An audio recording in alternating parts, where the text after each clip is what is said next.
You are right now the one that is very, very interesting right now on the screen. Now, everyone would have thought you are probably the guest of the week because you are also on Tinsel. We're just saying, right? But it's not you. No. Yes, I know it's not you. It's not me. You're not that important right now. Our artist today is an actor, television presenter, voiceover artist, or what they call voice actors. Yewande Osamein is here with us. Thank you for Thank you for having me. Look at that smile. I'm hearing some voices. I'm hearing some voices. I'm sure that voice is going to come on. How have you been? Very well, considering the situation. What situation? What situation? What situation? Oh, everything is cost now. Everything is cost in Nigeria. E.g. what? Everything cost. Everything cost. Expensive. Saying it like this, down there. But yes, very well, very well. You're also a skilled musician, dancer, and how is that going? You want to give us a dance? Okay. I'm just saying.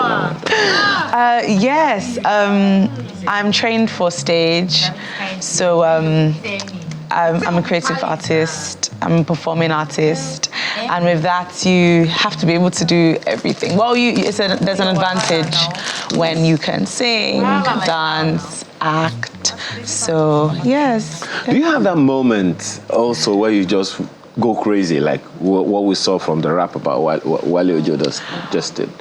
Creatives are like that. Yes, creatives can wake up and it could be something that comes to you whilst you're asleep.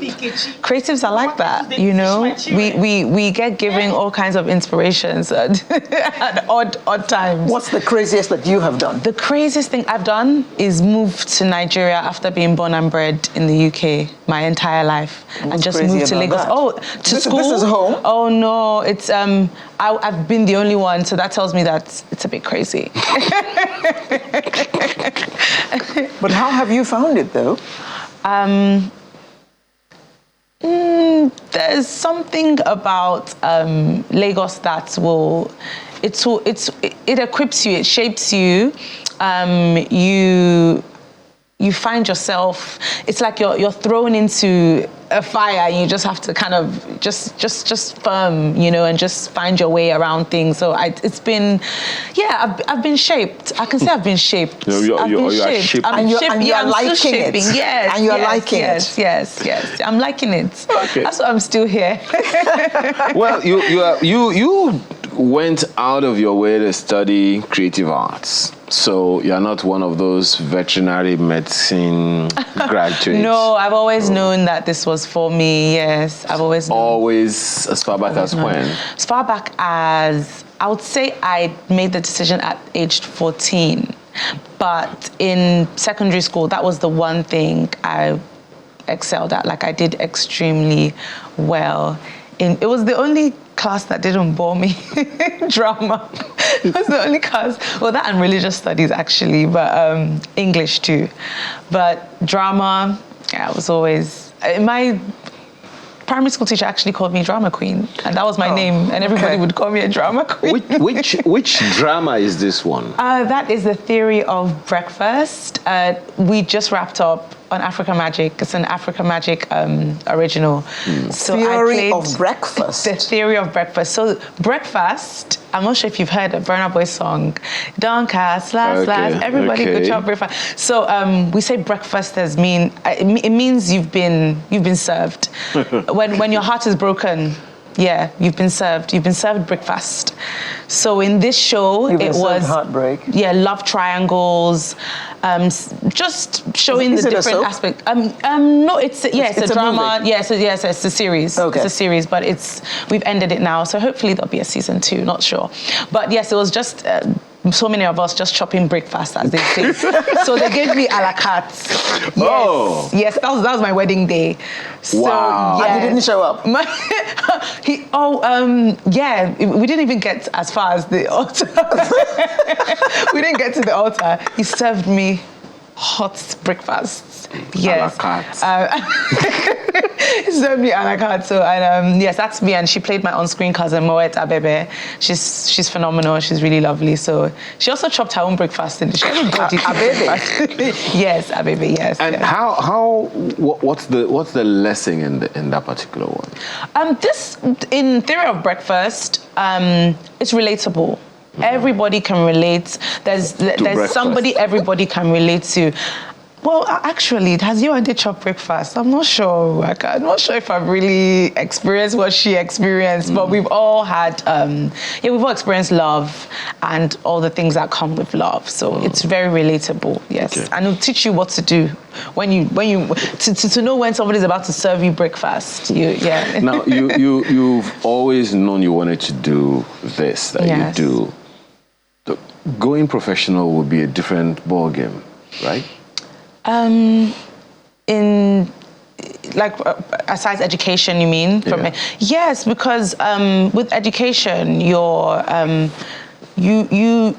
I think for creatives, they don't really warn the students on how hard it is when you're thrown into the deep end and to chase your dreams, because it's just a very small percentage that actually do get to make it after school. So it is very, very. What does it take? It's challenging. Determination, and also, I know that sounds so cliche, but it really does take determination, because wanting to be an actor means sometimes being out of work. Sometimes you have nothing going on, but you just have to be determined, look for more work. And you might be seeing people that you went to school with doing extremely well, but you just have to just hold it down and just wait for that one big opportunity. So you've done stage. Yes. Now you're doing Film, film. television. What's the difference? Which one do you feel more? Stage.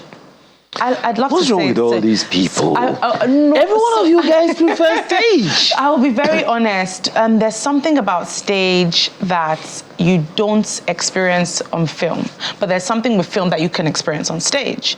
But with stage, stage is live. There's no stop, cut. Even your mistake becomes a performance on stage. Yes. We've had times where somebody has missed their line or missed their cue. Or miss their movement. Yes, miss a movement, and it's collaborative. It's a collaborative effort. You have to step in and just not let the audience know. So stages, film, you can easily cut and just I'll share an experience. Take it too. Yeah, I mean, I was playing a role of the Holy Ghost in one movie, in one stage performance. Oh, wow. And my colleague was playing the devil. Oh, wow. I missed my movement, and the devil came to move the Holy Ghost. Not the other way around. Oh my God. Not the other way around. It was in the 90s. So, yeah. But then there's another interesting thing. We've seen you in an urban series, Breakfast. Yeah. Theory of Breakfast. But then you've also been an epic, Yewande. Tell us the difference. What did the difference do to you? Coming from the UK. From the UK, I've always been a lover of the Yoruba culture. So I won't say it was strange to me. I grew up watching a lot of, and I grew up in Sele, so it's a Yoruba church. So I grew up in a Yoruba church. I grew up watching Yoruba movies, and a lot of those epic Yoruba movies, I'm assuming you watched Efunsheta Aniwura. I actually don't know that one. Oh gosh. Oh, I'll have to look for it on YouTube. But yeah. Keep going. Maybe I did, and I don't remember the name. But so I grew up watching Yoruba movies, and then to be a part, to actually be in front of the camera and work on an epic was an absolute dream come true with Funmilayo Ransom Kuti. So it's not all in Yoruba. It's not all in Yoruba. Do you it's speak in English. Yoruba? My mom says I speak like an Igbo person, but I do. No man so Yoruba. with a man's saw. Okay, so you speak it with an accent. I speak with an Igbo accent. According to your mother. According to my mother. But yes, it was. That's just the difference was I just couldn't believe I had finally gotten the moment to be part of an epic, part of a Yoruba story, and it was just. How did it feel? Thrilling, inspiring.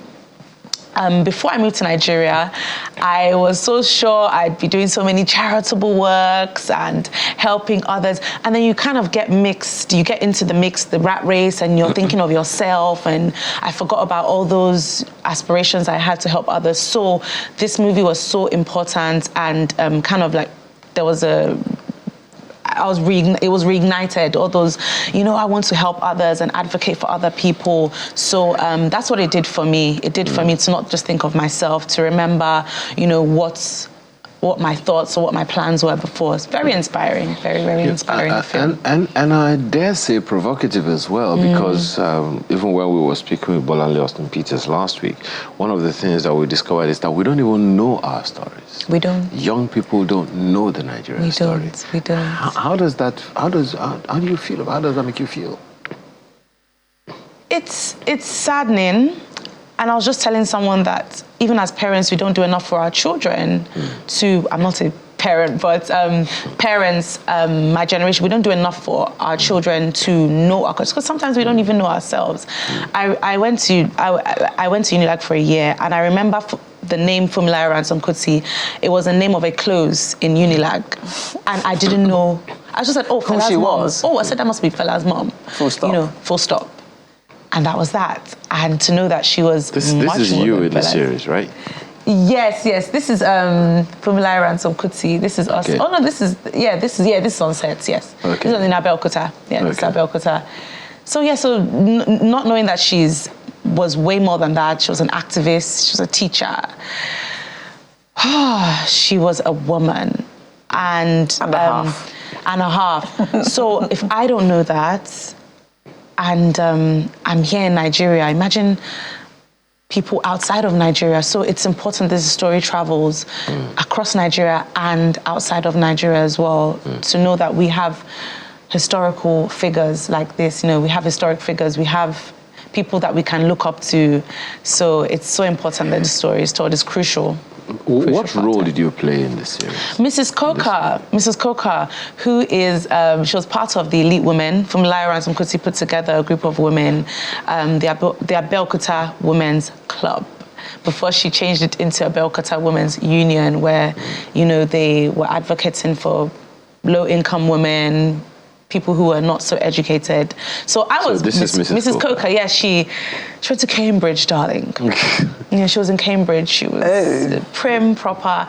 So she didn't believe in Funmilayo Ransome Kuti's idea of helping the masses. Yeah. So it was shocking to her. Like, how do you want us to mix with them? So she did not buy. Yes, she did not buy the idea.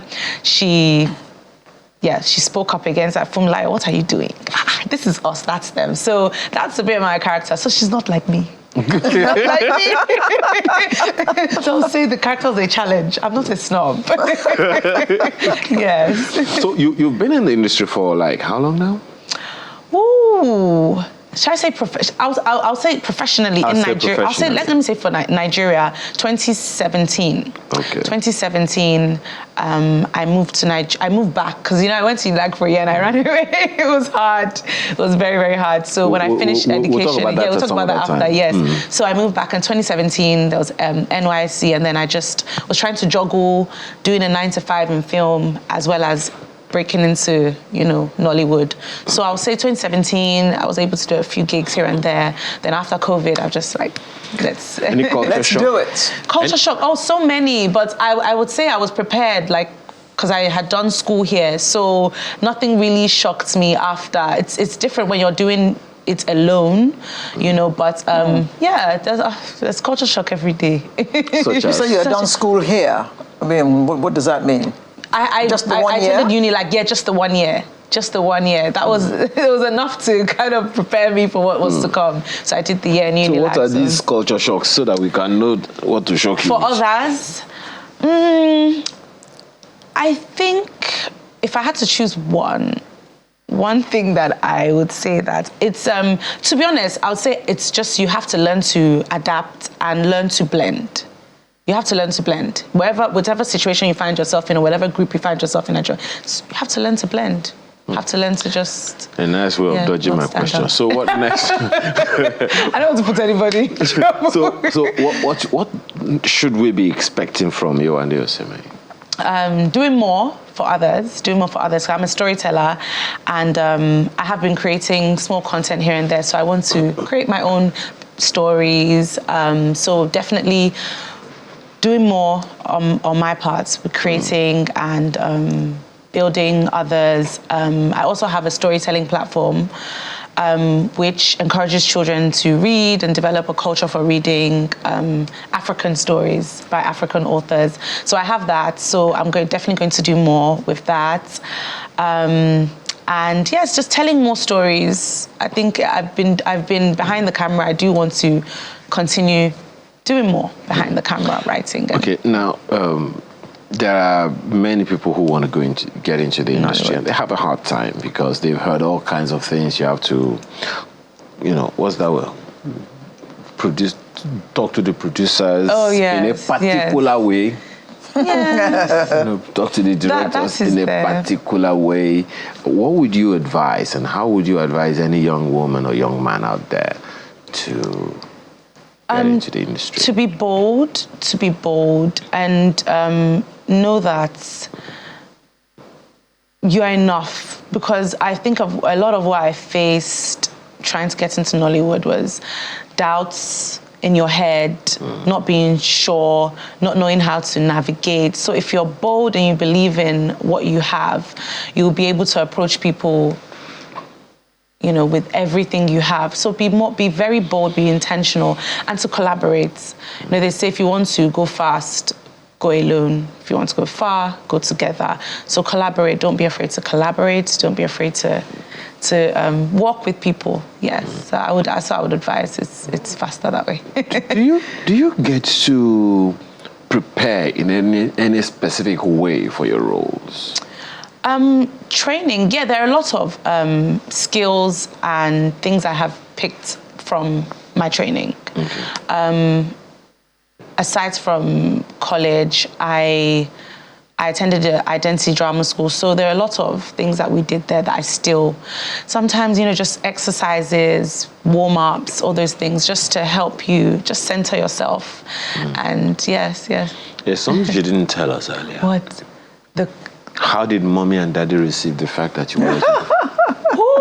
that I wanted to come here, right? No, that you wanted to do Nollywood. Yes. Oh, I've always been supported. They've never kicked against that, luckily enough. So it's when you wanted to come home. It's when I wanted to come there, it was a problem.